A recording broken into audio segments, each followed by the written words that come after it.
So we're going to do a quick little tutorial here on painting rocks.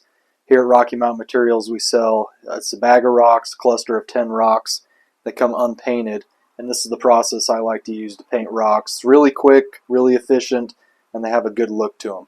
All I've got here, I've got a couple different cans of spray paint. I like to do something a little bit darker, and then I'll do a dry brush afterwards with some lighter colors to highlight edges and ridges. And then I also have a wash here that I'll use. This one's black. You can decide if you want to use the wash or not. It's not necessary. So these rocks here are gray. You could do a dry brush on these and be done with it. I usually like to take some extra colors here. So I'll do a couple different paint schemes for each rock just to show you some different methods, and we'll just go from there. So I've just got some real cheap spray paint you can get at Home Depot. It's like $2 a can. Works pretty good. Doesn't go on extremely thick. And for this process, it makes it pretty nice. And you can choose to spray paint these as heavy or as light as you want.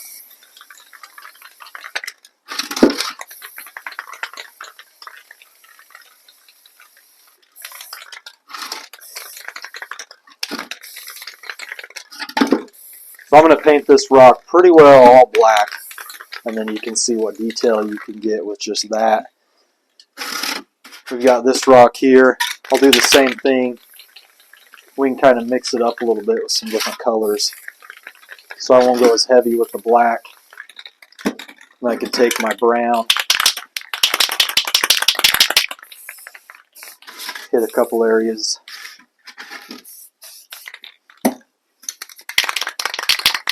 Another like copper color. If I wanted some kind of glitter or shiny spots, just throw that on. Let's say I went a little too heavy with the gray or over the gray, so I can come back over. So we'll let that dry. This rock here that we did in the black, let me just show you a method. Once this paint's dried, as you can see, it's dried pretty quick. And now I'm going to take just these cheap acrylic paints you can buy at Walmart. They're like 50 cents, $1, depending on where you're at. And I just go and buy a bunch of different colors. So I'll start with the brown. I always like to start with my darker colors and work lighter. And when I say dry brush, I'm going to get very little paint on my brush. I pretty well dab it there in the paint, wipe off the majority of it, and I'm just going to use it to highlight ridges on this rock. If you have too much paint on your paintbrush, it'll smear and it won't look natural. You can choose to do this over the whole rock. You can do just certain sections. It's all up to you and kind of your creative mindset with it.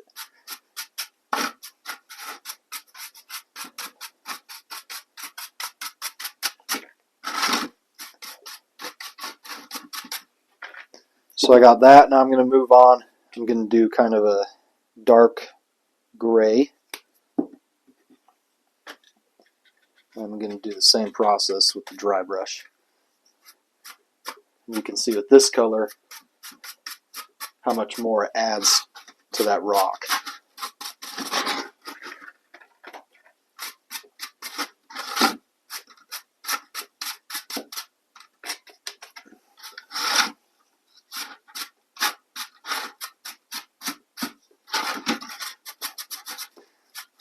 This is also a great way to paint artificial driftwood if you have some pieces that need painted. Doing a dry brush like this will really bring out the detail.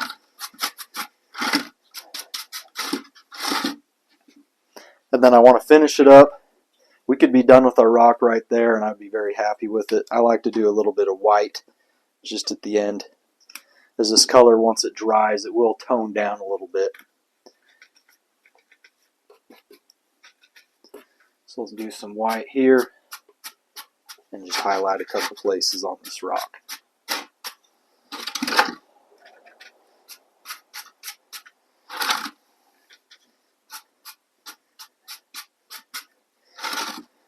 Sometimes I like to get some greens, some yellows. I'll do just a couple spots of green, some yellow, maybe a little splotch of red or two. It's just whatever you want to do with this rock and however you want to paint it. you really have the option to be as creative as you want with it. So let that dry.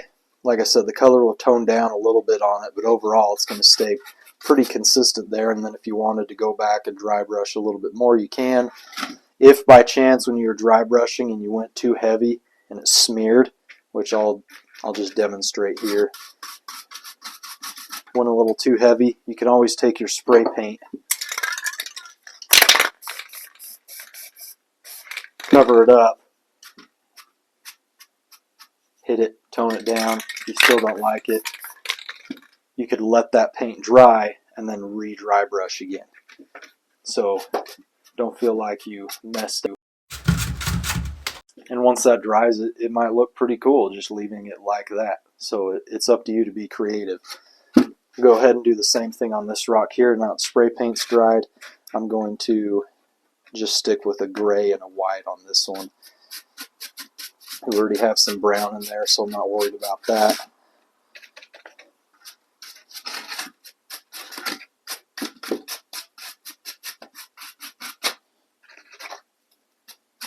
White.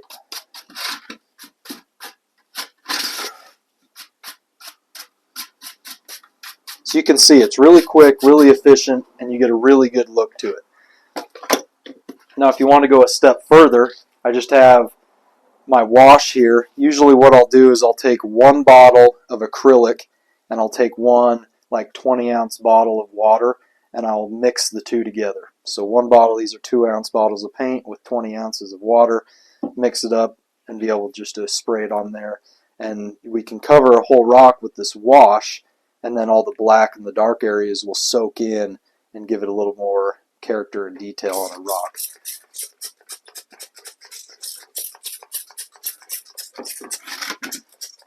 And the more you use this wash, sometimes these spray bottles will wear down. As you can see, mine's kind of on its last leg. But we'll get through this here. If we need to, we can just kind of dump it on top. Could use our brush to brush it if we needed to. And when I'm doing a wash like this, I usually go pretty heavy with that wash. Try and get the whole thing just soaked, and then I'll just let this dry. And right now it might look like it went too heavy, but you can start to see that it's starting to lighten up here, and all these little channels are the areas that are really soaking up that black wash. Let that dry and it just gives it more detail. So there's a bunch of different ways you can go about painting rocks. This was just a really quick and easy way to get a good looking rock if you're under a time crunch. If you want to do something that was a little more detailed and had some better color variations, I would do a bunch of different washes to get my color and then dry brush at the end. It's really up to you and how you choose to go about it.